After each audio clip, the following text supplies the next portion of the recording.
Hey there team, welcome back to the channel, welcome to my overview of Deck of Haunts. Now if you're not across it, I do overviews on this channel. I look at the first 2 hours of a game. It's a Steam refund window. Steam reckons you can make your mind up about a game in that time. Generally I agree. As a rule, I'd say 20 hours in, you're probably not going to change your mind about how you felt 2 hours in.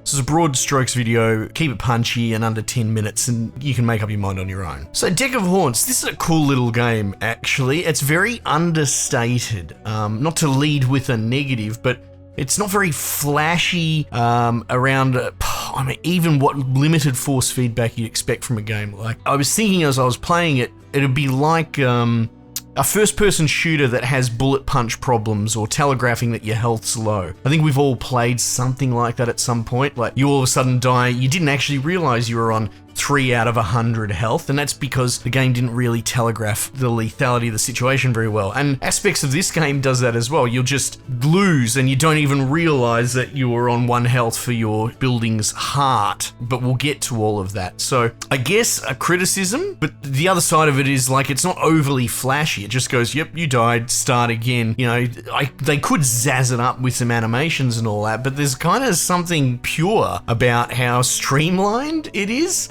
And I just really like what's going on with this game. Essentially, it's a roguelite, though this is a roguelite that sits so incredibly close to roguelike. It's almost a different category. This is a roguelite that I like as a concept. And I know I'm talking theoretically, but I think a lot of you that are familiar with the channel or across it, I cover a lot of these games, and if you rogueliteify a game too much, it can kind of turn into a slop grind, and it loses the spirit of the high-risk, run-based nature of roguelikes initially, by having way too much meta upgrades. This has barely any. All you do is press go. You press start and then you play a run. At the end of it, no flashy screen. You just have you died, maybe you leveled up a little bit of XP, and then you start again. There's a collection. So as you level up, a few more cards will get added to the rotation, but there's no change to the start conditions or anything like that. You just go. Like a roguelike, albeit with the pool being drip fed by this level system that you get XP for each run you do. I like it. Almost needs its own term. Rogue-right? No. Rogue slight.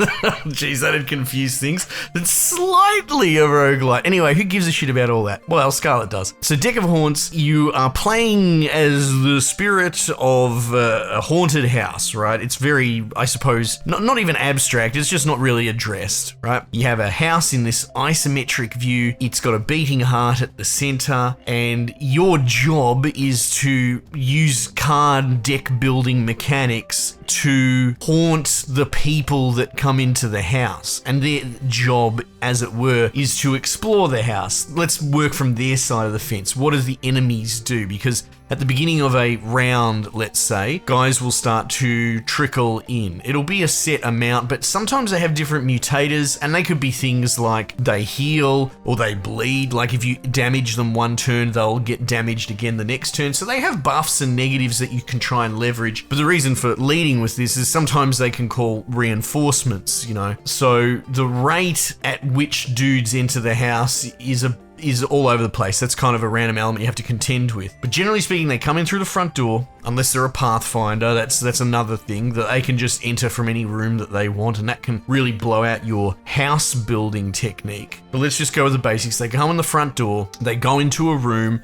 you get to play cards and finish your turn like a Hearthstone or a Slay the Spire, and then on their turn, they will go and transit into another room. It will telegraph the door that they're going to move through, and they're just exploring the mansion. And ultimately, they're trying. I mean, it's not so much that they're trying to get to the heart, but you're trying to stop them from getting to there, because if they cross the threshold into the heart, you immediately lose a health. Kind of monster train, I suppose, but these guys are a little bit more, not quite random. They will make their way to the heart. They seem to have a bias towards it, but the more side passages you build into your mansion's design, the more likely they will spear off and go in all sorts of different directions, but they investigate different rooms. So eventually they will snuff out where the heart is, at which point they will freak out because it's a giant frigging 2x2 room with a beating heart in it. And they will beeline for the front door to panic and escape, and it's not even really clear to me what that does other than denying you resources for killing them, but the game does say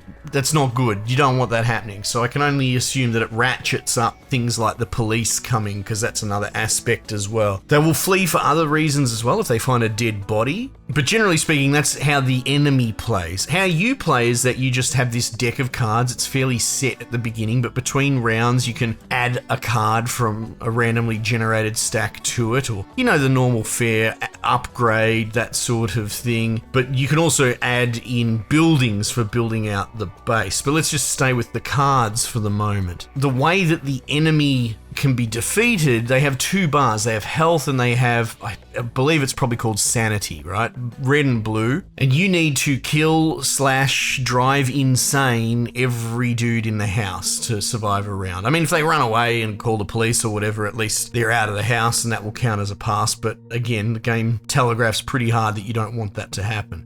You get slightly more essence for killing people, but again, like I said, if they find a corpse or a dead body of someone else, they'll immediately try and run to the exit. So that's a layer you have to contend with. Arguably, it's easier to kill people. Often their sanity is a lot higher. If you drive them insane, you'll get a little less currency, but again, it won't trigger off people, you know, okay, that dude's insane over there, but I'm still going to keep exploring this house, that sort of thing. Sometimes they have abilities that can cure the insanity and bring them back, so you have to tactically play with it, and you won't always just be going, well, I'm going to kill this dude, because you might be in a room full of 4 people and he panics them all to the exit. Maybe you leave him on 1 health and wait for him to go alone. And there's all sorts of cards you can play. They're not just flat damage. There will be ones that, you know, teleport them to a random room, lock them in a room so no one can go in or out. But then you've got other dudes like police, for example, that have the ability to shoot locked doors, so you can't really lock them down. They also have like a cap to their tension. That's another thing that plays into the blue sanity bar. So the sanity bars are generally bigger, but you can stress people out with tension. And the higher that is, when you hit them with a blue card, it will cash in the multiplier from the tension. So you can potentially one-shot horrify them if you ramp them up enough, which is very horror themed, right? They're sort of jazzed up and upset and worried, and bang, you scare them insane in one go. There's some really clever themes in the cards and all that, because this isn't really something you've ever seen before, you know? It's all good and well doing Hearthstone. I'm not taking shots, but you know, that's gnomes and mages and fireballs, and we've seen all that before. What you probably haven't seen is things like there's a card that I like taking called the Sacrificial Lamb. It doesn't really do anything, but if you discard it, and there are other cards that are quite powerful, and as a penalty you have to discard something from your hand, so if you discard the Sacrificial Lamb, it in turn will give you lots of bonuses for that turn. And just thematically, the way that you hurt or terrorize these people and the multipliers, it's very clever. But then the other half of it is building out the house. So you can plonk down little rooms. There's sort of 3 generic ones you have. It's like living room, kitchen, and I don't know, dining room, something like that. And you have them infinitely. All they really cost is the further from the heart, the cost ramps pretty heavily, pretty exponentially. They get adjacency bonuses, but as you might imagine, and maybe even from the B-roll you can tell, you know, there are different strategies. You don't necessarily want to make a giant 4x4 monstrous room. It doesn't really slow them down. So maybe making little 1x1s lots is a good idea, because they have to travel through them. And I've done just that, but it's very expensive just to place 1 tile costing like 50 currency instead of 5, something like that. Now on top of that, you can get special rooms, you know, like the Sacrificial Chamber or the Torture Room or the Nursery or the Weapons Room. And what that does is it converts, let's call it a generic blueprint, 4 tiles, right? 2x2 seems pretty common for a lot of the lower level ones. So there's a nominal fee, but say you line up a bunch of adjacent dining rooms to make a 2x2 square block, you can now paste that building card over it. It gets exhausted, but bang, now you've got this nursery, this 2x2 special room that when they walk into it, their tension goes up immediately. There's all sorts of cool stuff. You get like a bell tower early. I think that's sort of a gimme, and that's got a ghost that roams the house, and being in the same room as the ghost ratchets tension again. So yeah, it's tough. I've probably done, you know, half a dozen runs at least. Like I said, a bunch of dudes will walk into the room and you're kind of tapped. I can't teleport them all to other random rooms or lock the doors or what have you. So there is a ceiling, there's a limit. You're at the mercy of RNG to a point, rather undramatically get defeated, die, but then you just start again. And honestly, I like it. You know, there is a streamlined simplicity to it that betrays what's really going on under the hood. There's something clever. They've taken some really played out mechanics. I say this all the time with all these card building, bloody roguelite type games, but they've taken all this stuff that everyone does and they've put their own twist on it. And I think it's very clever. And dare I say, it's pretty addicting as well. At the end of the